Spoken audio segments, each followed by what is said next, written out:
We're going to go over a few main keys that hopefully are going to increase your shooting percentage the very first time you try them. Now, what's interesting is a lot of coaches just want to shove everybody in the same cookie cutter form, right? Everybody's got to do this with their hand and this with their feet and this with their arms. But the thing is, everybody's different, right? You're different from me, I'm different from you, and you're different from your friends. So what we're going to do is hopefully we're going to give you some tips today that are going to dramatically increase your shooting percentage almost instantly. That's how powerful they are. But I'm also going to give you a chance, if you stay tuned to the end of the video, to win a free copy of my brand new unreleased shooting program called the Custom Shot Design. Now, this is going to change the way people think about shooting, so you're going to want to stick around to the end to find out how you can win a copy of that for free.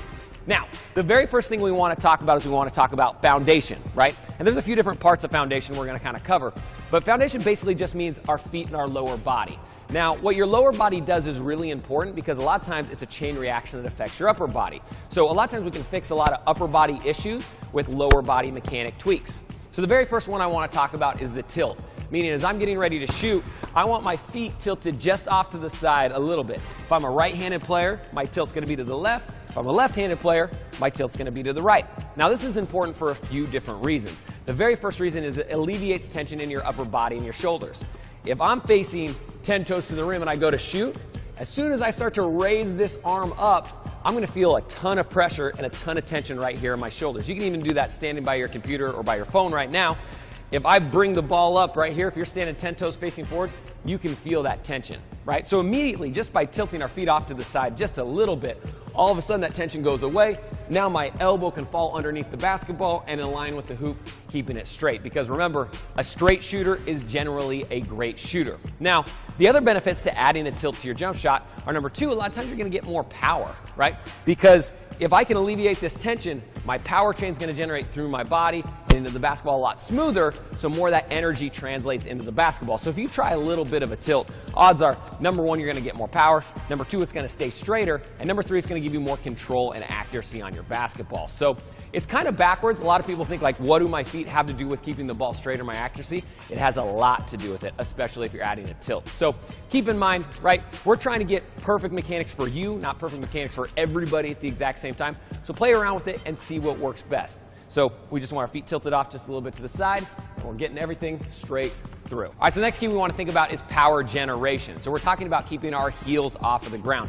Meaning as I'm getting ready to shoot, if it's off the catch or off the dribble on the pull-up, I want to get ready to shoot and keep my heels off the ground right here and power off the balls of my feet on the front. So you can see if my heels are up, I get this natural springboard motion, meaning that my joints can all flex together and load without the ground taking away my energy. A lot of times what you see is players will come in and they'll plant a heel and they'll plant a heel and all their energy goes straight into the floor, and then it's really hard to gather that energy back up, right? Think about if you were jumping off of a diving board. If you're getting ready to run, jump off a diving board, you're probably not going to plant your heels into the diving board because, again, it's going to take your momentum.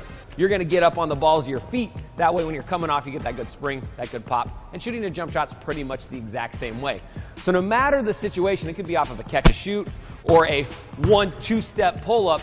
Each time we're thinking about, boom, sticking that toe into the ground, keeping our heels up. That way we get massive flex through our joints, transfer that power into the basketball, into the momentum. What's crazy is range is something that messes a lot of players up, right? They can't shoot from further out. So sometimes just having your heels off the ground can give you 3-4 feet of range on pretty much any shot, just like that, right? This is also a good one if you're missing short quite a bit, just off the front iron. Sometimes this is just enough to get right over, and it's pretty easy to start making more shots. All right, so the next one we want to think about is where we land. Now, traditional shooting coaches who want to shove everybody into that cookie cutter form always say you've got to jump and land in the exact same spot, right? And that can work for some players, but for a lot of players it doesn't work because we're still trying to get those upper body mechanics as well. And like I mentioned before, sometimes it's a chain reaction. So what works for a lot of players is to use what we call a sweep, meaning our feet are coming forward on our jump shot. So as I'm catching, if I'm loading at the three-point line right here, most good shooters that you see, go back and watch some footage of Steph Curry, Kyrie Irving, Kevin Durant, like pretty much the best shooters in the league. All of them, when they shoot, are going to let their feet come forward and their shoulders are going to relax back. Now, a lot of coaches are like, why would you do that? It's like shooting a fadeaway, right? We don't want to be shooting a fadeaway. But the thing is, it's not really like a fadeaway because as I'm loading and I'm jumping, I'm still shooting from the same spot. My feet are coming forward just a little bit. And on my release, I'm pretty much there. But all it is I'm just maximizing my arc just a little bit more. Now, there's a lot of science and data that backs up arc is one of the most important factors when it comes to making shots because mathematically it gives you a better probability. And so what we want to do is a lot of times, if you have a flat release or a low release, it's going to really negatively affect your shooting percentage. So sometimes, instead of just raising our release like a lot of coaches want you to do, say, hey, you got to get this perfect release, sometimes by letting our feet come forward, our release goes from right here to right here. You see the difference? If I'm going straight up, straight down, my release is low right here. But if I go forward, my release is right there. And it's really not that hard to dial in that muscle memory like a lot of coaches want you to think. So, everybody's going to be a little bit different how far their feet are going to come forward. So experiment with it. I really like shooting on the three-point line because it's a great way to physically check to make sure you're coming forward. But you can do the same thing on the free throw line or pretty much anywhere as long as you've got something to see that your feet are crossing over, right? So think about that feet sweep. It's not only going to give you more power, more rhythm, but it's going to give you better, more optimized arc as well. All right, so next let's do a drill to really work on that lower body and that foundation. So we're going to do 1 foot balance shooting. So all you're going to do is you're going to balance on your non-dominant foot. So if I'm a right-handed shooter, I'm going to balance on my left. If I'm a left-handed shooter, I'm going to balance on my right. All I'm going to do is I'm going to balance on that foot and spin the ball out in front of me. Now, if you've got a partner rebounding or passing, you can have them just hit you with a pass. But all I'm going to do is I'm going to spin it to myself. Off of the bounce, I'm going to catch, load that foundation, and then spring forward. Now, the reason why I want to do this is I want to put you kind of in an uncomfortable situation and then have you work on getting your feet to where they need to be. So think about my foot's going to be pointed straight towards the hoop as I spin the ball out. Then when I catch, I'm dropping that foundation. My heels are off the ground, toes are in, and then on the spring, feet are coming forward, right? Those are the 3 main keys that we're trying to get right now to optimize our jump shot to hit more shots immediately, right?